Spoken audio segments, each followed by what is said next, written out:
everyone and welcome back. In today's video we're going to be creating a couple of cards that were designed by design team member Barbara using products from the new August 2017 release. For one of the cards we're going to keep it pretty similar to her design, and then for the second one we're going to change up the colors a tiny bit just to show a little bit of a variation on the card. So for the first one, we're going to be using the mod Rectangle STAX, and that's what we're going to use to create our fun geometric pattern on the card front. But before we do any die cutting, we're going to do a little bit of stamping and embossing first. So I have the Happy Haunting stamp set here, and I went ahead and taken the star stamp from that set, and I'm going to stamp it repeatedly on this piece of blue cardstock. And I'm using Versamark ink to do the stamping because we're going to heat emboss all of these stars with some white embossing powder. Versamark is a really great ink for doing any type of embossing, especially this type where I want to stamp an entire cardstock panel first and then do the embossing because it stays wet longer on your paper surface. So it's going to allow me to still be able to add all of my embossing powder directly over top of this, and everything is going to stick nicely to that ink. So I'm using some white embossing powder and a little spoon here, and I'm just kind of scooping it up onto the panel and letting the extra embossing powder fall right back into the dish there. And then once I have it fully covered, I'm going to take my heat gun and fully heat emboss all of these stars. And it's going to leave us with this really fun star pattern that really pops off the cardstock because we have it heat embossed with the white. Now, if you don't have white embossing powder or you just prefer not to have the embossed effect, you can also do the star stamping with just some white pigment ink versus having them all heat embossed. So now that I have the stamping and the embossing done, I took the two smallest from the mod Rectangle STAX and I went ahead and die cut 4 of each of those sizes out of our panel of cardstock. So now I have 8 different shapes here that have that fun star detail, and we're going to position them onto our card front.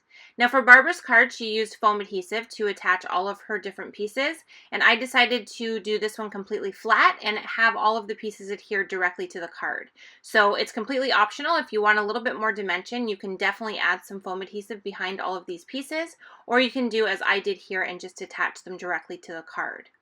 So what I did is I started to adhere the pattern, and then I realized I better lay everything out just to make sure that the spacing is going to allow everything to fit on the card front. So what I did is I just kind of laid out all of the pieces, made sure they were going to fit, and then I went back and adhered them all to the card front. So now we need to work on the sentiment. So for that we're going to be using the Written in the Stars stamp set, and we're also going to be using the Shining Stars Die-namics die set. So I'm first going to do my stamping and embossing. So I have a strip of black cardstock here. It's about 3.5 inches long, and it's cut just wide enough so that the sentiment will fit nicely on there. And I just stamped it with some Versamark ink once again, and I'm heat embossing it with some white embossing powder. So once I have that all done and ready to go, I'm going to go ahead and do the die cutting part of my sentiment. So for that I'm going to be using some silver glitter cardstock, and I'm just going to run the stars word as well as some of those stars through my die cutting machine, and then I'm going to adhere everything to the card. So I'm just using some tape runner adhesive, and I like to use a T-square ruler anytime I add like a straight piece like that first part of the sentiment. It just helps me to make sure that it's completely lined up straight. And then once I have that on there, I'm going to position the rest of the word underneath. So I kind of have it overlapped a little bit so that the top area of the R kind of goes over that little black banner strip. And then to finish it off, I'm going to add all of these little stars. Now you can definitely use liquid adhesive for this. It was a little bit difficult to kind of get that adhesive on those little tiny stars, but as mentioned before, I don't really like to use liquid adhesive with silver glitter cardstock because I always end up getting it onto this glitter part, and I hate when that happens. So I tend to always try and use my tape runner if at all possible. So now that I have those on there, the card is completely finished, and we have this really fun mod rectangle design with all of that great star detail and then the really bold sentiment. So these are the colors that Barbara used on her second card, and I decided to change it up and go with a little bit more of a brighter color palette. I love hers and definitely think that it would work great for a fall themed card, but I just wanted to show a little bit of a variation so you can kind of go with either option. So for this one here, we're going to be using the mod Square STAX, and these ones are just like the rectangle, but they're in square shape instead. And what I've done is I've taken the 2 smallest dies from that set, and I've cut out 2 each of the different colors of cardstock. So I have 2 different colors in the smaller squares, and then I have 2 different colors in the squares that are a little bit larger. Now for the stamping, we're going to be using the new In Bloom stamp set to add a little bit of stamp detail to all of these pieces. And on Barbara's card, when she did this, her cardstock was very dark.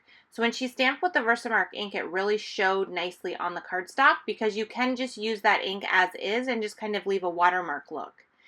I found that when I did the stamping on my cardstock colors though, the ink didn't show up as darkly as I wanted it to, so I decided to do some embossing on mine rather than just leaving the ink.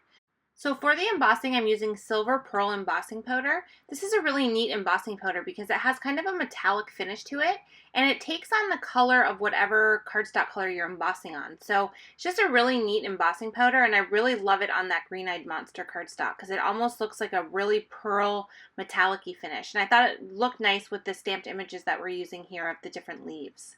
So once I did all of the embossing and had all my pieces ready, we're going to start to adhere all the pieces to the card. Now once again, I decided to use regular adhesive and adhere them straight onto my card, but if you want some added dimension, you can definitely use foam adhesive on the back of each of these different little pieces. So I'm pretty much following the exact same design as Barbara, and I'm just creating little clusters with the large and the small squares together. And then I'm going to do the same thing at the bottom of the card and just kind of change up where I have the different colors positioned in my cluster. And I did once again position kind of everything on there once I got going just to make sure that everything was going to fit nicely on the card. Now to add the sentiment, we're going to be using this Thanks Die-namics, and we're just going to cut out the word thanks. And I'm going to do that with some black cardstock, and we're going to adhere this directly to the card. I'm going to use some liquid adhesive since it is kind of an intricate die cut, and I'm just going to add adhesive over the entire background and then use tweezers to add it to the card. I tend to like to use tweezers because my fingers kind of get in the way, and I find that it's easier to line it up if I use tweezers to kind of place it there. And then once again, I used that T-square ruler to make sure it was completely straight. And then once I have that done, we have finished our second card, and now we have this really fun thanks card with this really great pattern and this fun embossed detail. Thank you so much to Barbara for creating these cards that we were able to recreate in today's video, and thank you so much for watching. I will see you in the next video.